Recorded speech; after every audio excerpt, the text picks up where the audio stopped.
तो जब कांग्रेस की हिस्ट्री पढ़ते हैं तो कांग्रेस शुरुआती दौर में दो भागों में डिवाइड थी, मॉडरेट और एक्सट्रीमिस्ट।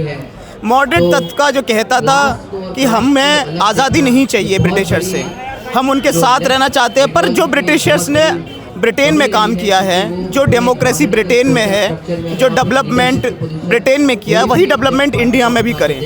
तो इस हिसाब से तो फिर कांग्रेस के मॉडरेट जो तत्व का था वो भी ब्रिटिशर्स के साथ था, उन्होंने भी देश के लिए कुछ नहीं करा।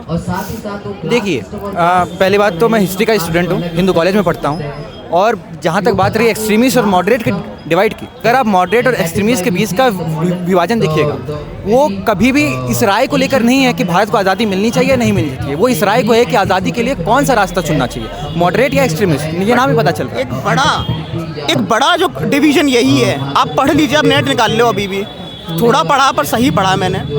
मॉडरेट कभी नहीं चाहते थे ब्रिटिशर्स छोड़ के जाए। नहीं, ये बात नहीं, आप चेक कर लो। मॉडरेट्स में आप मॉडरेट्स के नेताओं के नाम बताइए।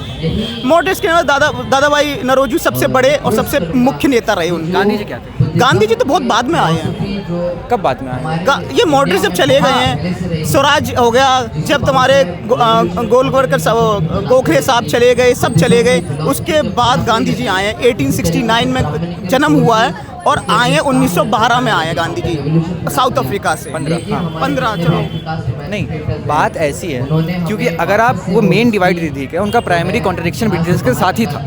वो कभी भी इस बात को नहीं मानते थे कि हमारे देश में ब्रिटिश से बड़ा कोई और दुश्मन कोई मुसलमान है। बात ये है, अगर आप देखिएगा वो किस चीज़ का एग्री कर रहे थे, ग्रेजुअल रिफॉर्म्स की सरकार जो है, जैसे 1919 का एक्ट आया, 1935 का एक्ट आया, 1909 का एक्ट आया, वो उन चीज़ों का वेलकम कर रहे थे कि कैसे सरकार में जो है वो ब्रिटिशर्स की जो सरकार बनी है उसमें इंडियंस का रिप्रेजेंटेशन हो। इस बात को उठाते के साथ साथ इस बात को रख रहे थे कि सबसे बड़ी लड़ाई अंग्रेजों के खिलाफ है, सबसे बड़ी लड़ाई आज़ादी की ही है।